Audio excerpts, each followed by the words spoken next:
All right, guys, let's go for a run.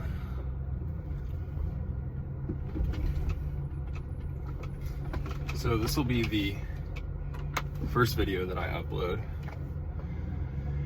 and kind of the start of a new experiment here. So for those of you that don't know me, my name is Avery Brindle. I've been running since I was about a junior in college, probably. I started running after, kind of the typical pipeline. I listened to a lot of Joe Rogan, and then I heard Goggins on there the first time, and his story really resonated with me. Not in the, not like I've been through something similar as him, but really just kind of in the personal responsibility sense of, just kind of taking ownership of your life and your circumstances.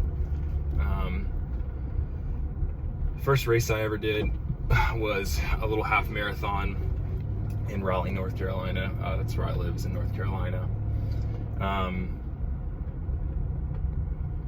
It went okay. I would say that all of the races that I've ever done before, save one or two, I've really just survived through. I've done the minimal amount of training kind of necessary, and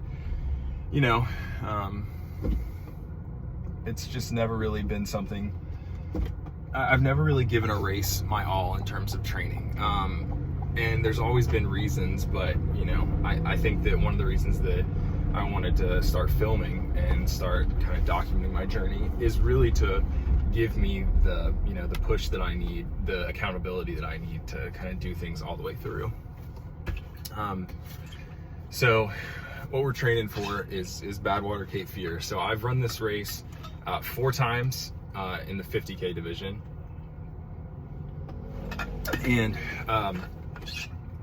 last March, I ran the 50 miler for the first time. I finished in 12 hours, which is, it's fine. It's a respectable time, whatever. But the maximum mileage that I hit for a week before that race was 42 miles. So this year, the goal is to hit some 60, 70 mile weeks. Really just kind of grind hard, have the right nutrition and kind of build up to the right level of fitness that I need to be at, and try and shave a couple of hours off of my time. Honestly, I would really like to finish sub 10, kind of that 11-minute per mile pace. There were some things that went really well in that race this past March. I just had a baby about 3 months before that. Oops, sorry. So I'm pleased with the fact that, one, I finished the race because it had kind of been my white whale. So like I said, I ran the 50K 4 times, and 3 of those times I had signed up for the 50 miler, and I really hadn't trained very much on any of those go rounds, and I never really had the confidence to actually go for the 50 miler. But it was kind of that mental white whale that I was just like, I gotta do this. I gotta finish this race.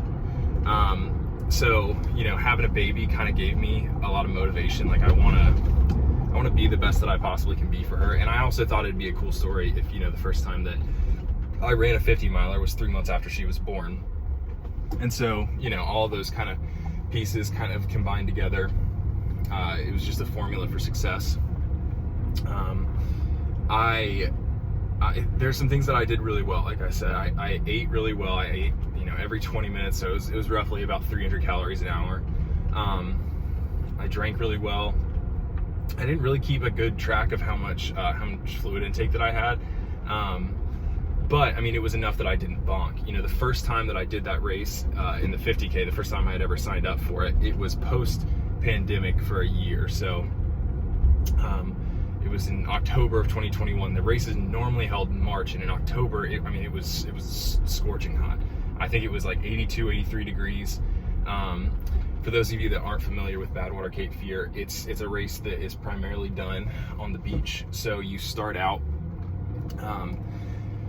do a half marathon essentially on the Bald Head Island, and then you go out to Fort Fisher and back. And so if you do the 50K, you go out to Fort Fisher and back once, and if you do the 50 miler, you go out to Fort Fisher and back twice. And that first year that I did Badwater Cape Fear in 2021 in that October. It was so hot, and I had never done an ultra before. This was my first ultra, and I basically I bonked. So I hit mile, I don't know, probably like 17, and my whole body just kind of seized up, and I fell over. And I didn't really know what had happened, because though I had been running for a while, I had never really pushed myself to the limit that I pushed myself to there. That race, you know, there was a lot of lessons that I learned from that race. I proceeded to, you know, to totally seize up, totally cramp multiple times throughout the rest of that race. And, you know, it was one of those things. I wasn't doing nutrition well. I wasn't doing hydration well. I wasn't salting. And, you know, I had hired a coach because my goal at the time was, my career was kind of, it was a lot of work mentally, and I really wanted to just outsource the worry of like finishing the race to a coach. So I hired him, and it was on the recommendation from, you know, my local like run shop, you know, where you buy shoes and stuff. And he was a great guy, but he had never trained anybody for an ultra before. So when, you know, I kind of got started with the training, you know, a lot of his workouts were great. They were speed oriented. They're, you know, all the stuff that you would typically do for a marathon. But the problem was, like, he never had me train on terrain that matched where I was going to be running at. So I was running, you know, I don't know, I probably towards the end, I probably was consistently running 30, 40 mile weeks, but I never was on the sand. And so it kind of got down to the wire, you know, a week before, and I kind of mentally panicked. I was like, wait, this whole race is going to be on the beach. I haven't barely run at all on the beach before. So I texted him. I was like, hey man, like, are you worried for me about, you know, the terrain, the fact that we haven't trained at all on the terrain? And he was like, are you worried about it? I was like, man, that's like not a good answer, not the kind of answer that you want from a coach. So, you know, whatever, fine. I finished the race, but I fired him after that. I mean, it wasn't a good experience. So, you know, big lessons learned there. You know, definitely got to train on the terrain that you're going to be running on. As far as other races I've done, you know, I honestly have not expanded very much past like kind of the initial couple of ultras that I did. So the first year that I started doing these races is October 2021, and that was Badwater Cape Fear. I turned around again in March of 2022, and I ran it again. And again, there I signed up for the 50 miler, ended up just doing the 50K. And also later on in the year, in October of 2022, I believe, I did the Whitewater Center 50K in North Carolina as well. And, you know, basically I kind of did that cycle up until 2023. And then in 2024, I you know, there's some stuff that happened with my job. I did not do the Whitewater Center 50K that year, or last year, I guess. And I solely trained for Badwater. And, you know, that went well until I got, I think, sick, you know, maybe in like September, October timeframe. So around the same time last year as right now. And then I injured myself, and then, you know, I essentially had December on to train for the 50 miler, the Badwater Cape Fear 50 miler last year. So the goal this year is really to have a base block, which is what I'm doing right now. Like, we're gonna go out for a run here, but it's only gonna be 2 miles. Like the amount of running that we're doing this year, that we're doing for this block, actually for this next couple of weeks, it's gonna be short. Like, we're gonna be doing 20-mile weeks pretty consistently for the next 4 weeks, and really the goal is just to kind of get myself back in shape. I've just been sick for the past couple of weeks, and so I'm totally over that now. But I did kind of lose a good bit of my fitness, a good bit of some muscle. So I'm really just trying to get back into it right now, being in the gym and going for these kind of base runs to kind of get me ready to actually start training and diving into Badwater Cape Fear. So yeah, you know, that's kind of a little bit about me and a little bit about my running career. You know, for the future, after I kind of shave some time off for Badwater Cape Fear this year, I would like to, you know, in November of next year of 2026, I would like to do the Looking Glass 100K, which is in North Carolina as well. It's a race that I signed up for this year, but I got waitlisted, And by the time that I got accepted into it, it had been too long and I hadn't trained enough. So I just, that's something that's a goal that I would like to achieve next year. And beyond that, I would just kind of like to expand into some more races, especially if, this channel kind of takes off and grows a little bit. Maybe that's something that we can kind of do together. So yeah, that's a little bit about me, a little bit about my running career. Let's get out there and let's go for a little 2-mile run.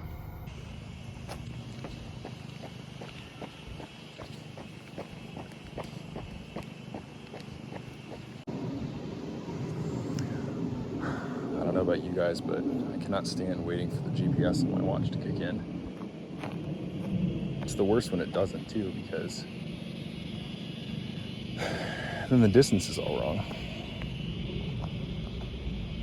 I've got so many mental markers for this trail that I've run so many times. I know pretty much exactly where the miles are, and it's so annoying when the watch doesn't, cooperate.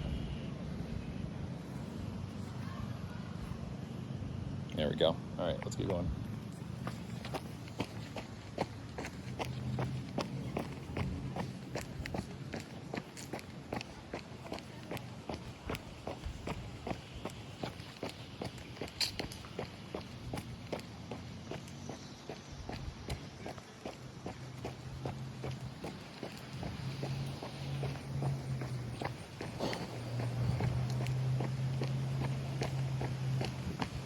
So right now my pacing is pretty slow. For some of these, base building runs, pretty much just going to be doing like 9.5 to 10.5 minute miles. The goal is really just to, run slow so you can run fast, right? So kind of building that cardiovascular fitness up. A lot of people think that it's just run as hard as you can, but it's really not. It's really more focused on, keeping that heart rate low while you're running, while you're moving, and then, having those short bursts of, if you're gonna work some interval training in or anything like that, that's kind of when you go hard, rather than just the run-of-the-mill average run.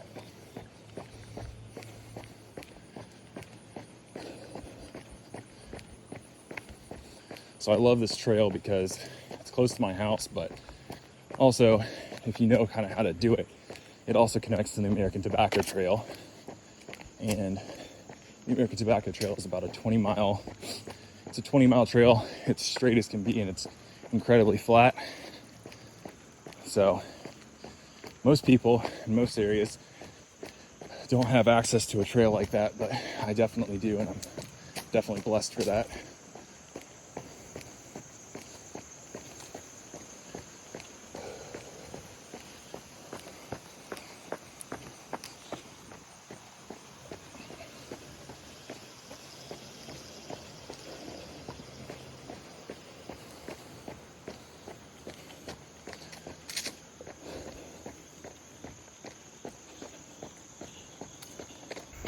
I think one of the most underrated skills when it comes to running that people don't really talk about too much is pacing. I've trained 3 people, I guess, for ultras. And, in a sense, it's kind of like blind leading the blind, because, I've really only done ultras where I've just managed to finish them. Though, having run, 8 total, I think that's somewhat of an accomplishment. And, all 3 people that I trained finished. But anyways, one of the things that they all struggled with was pacing themselves, running at the right speed, not going out too quick and gassing themselves too early. And it's one of those things that you really can't teach a person. It's they have to kind of experience it themselves. It's one of the things that I think is so cool about running. It's such a personal sport. It's not just, it's not something that you can just read about and know how to do. And it's something that seems like it would be so simple, But at the same time, it's so easy to, you know, get lost in the moment, send it out way too hard. And, you know, before you know it, if you're in a long run, like that can ruin the day, you know, you gas it too hard and then you can't get your heart rate down for the rest of the day. It's just one of those things that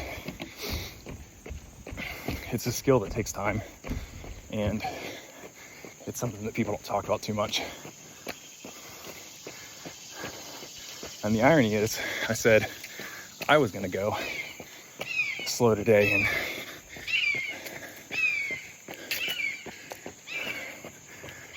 I'm not doing that.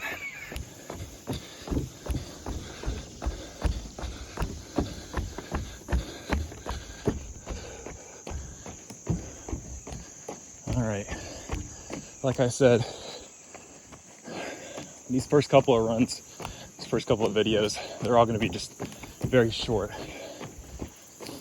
kind of documenting just me getting back into shape a little bit, getting comfortable out on the trails again, learning how to pace myself again, make sure I'm hydrated and have eaten well before, that sort of thing. But I'll see you guys back at the car.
All right, last stretch here. Got about 0.14 miles. Gonna absolutely send it here.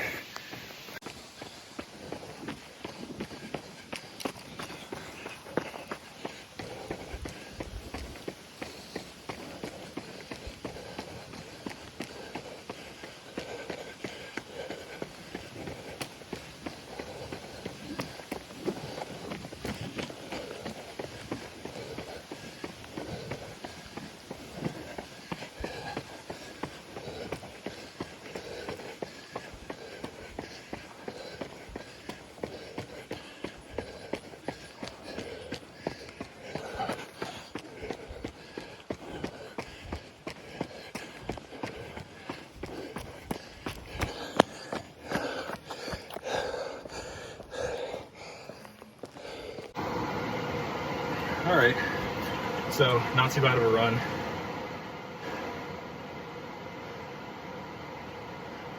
Two miles, 17:51, 8:53 pace. So I talked to you guys, about pacing in the middle of that run.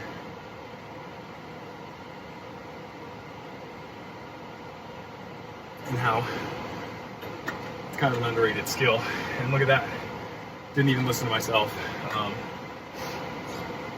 I should have kept my pace at about 9:30-10, but I just sent it. So what are you gonna do? So like I said, just to recap a little bit, the next couple of weeks of videos are just gonna be me in this prep block where we've got shorter runs. We're just trying to build that base fitness back up. I'll be doing my best to hit protein and just macro goals in general to make sure that I'm actually doing the work and not just, not just running for the sake of running, but like actually building that fitness back up. as we get kind of past that building block, you know, we'll get into some longer runs, some longer videos therefore, and you know, we can really kind of talk about what goes into training for an ultra, you know, training for an ultra just in general, but also, you know, for those of you that have families that want to get into running but are struggling to kind of find the time, we can kind of talk about how I manage that as well. My family's small, I've only got one kid, but you know, I think that even with multiple kids, there's a way to do this. It's really just a matter of forethought and planning. So there's that. You know, right now, I just have this iPhone, and that's how I'm going to be recording all this stuff going forward. But, you know, if I like this, you know, this is really just an experiment. If I like kind of recording myself running and kind of talking through how I think about things, and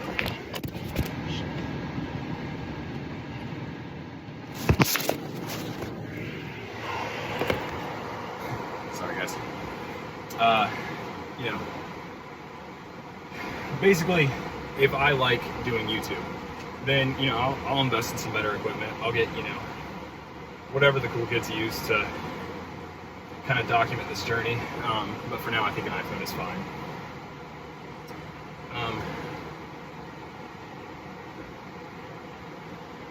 As we kind of wrap up this first video, let me know down in the comments, you know, what kind of stuff you would like for me to talk about, what kind of stuff you would like to learn about. You know, I think that there's a lot of people who run on YouTube. There's a lot of athletes on YouTube. And I think that kind of the difference between me and those people is that I'm just kind of a normal guy who also runs.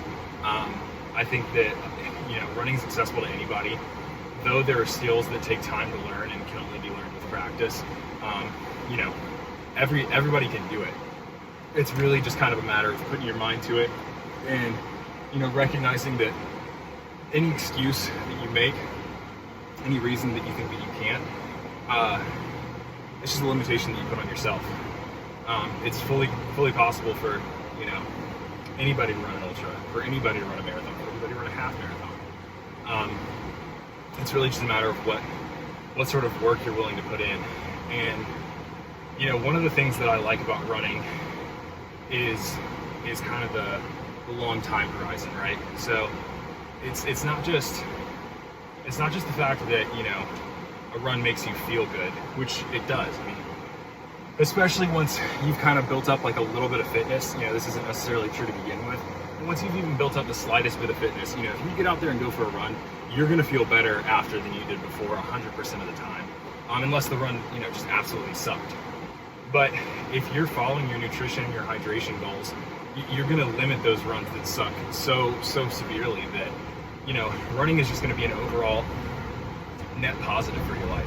You know, I lift weights too, and I love lifting weights, but the rush that you get, or the feeling that you get from running, it's so unmatched, even in weightlifting. Like, weightlifting feels good because, you know, you get a pump and you can see kind of the immediate results of your work. But with running, it's the feeling. It's the thing that gives you, you know, motivation and drive after you're done with the run. You know, if you haven't totally gassed yourself and you go for a run before work, you know, your day is going to be so much more productive than if you didn't do that, you know, or school or whatever, you know, whatever it is that you do. And I find that to be true throughout my entire career. Yeah, so you know, give me feedback on this video. I think there's going to be some adjustments. This is obviously the first one, so things are going to change. But this is really just an experiment to see if I like it and to see if you guys like what I have to say. So yeah, like the video, subscribe, you know, comment, do all the things that you can to kind of help me out if you want to see this kind of continue to grow. Yeah, so this is the wrap on the first video. Thanks everybody.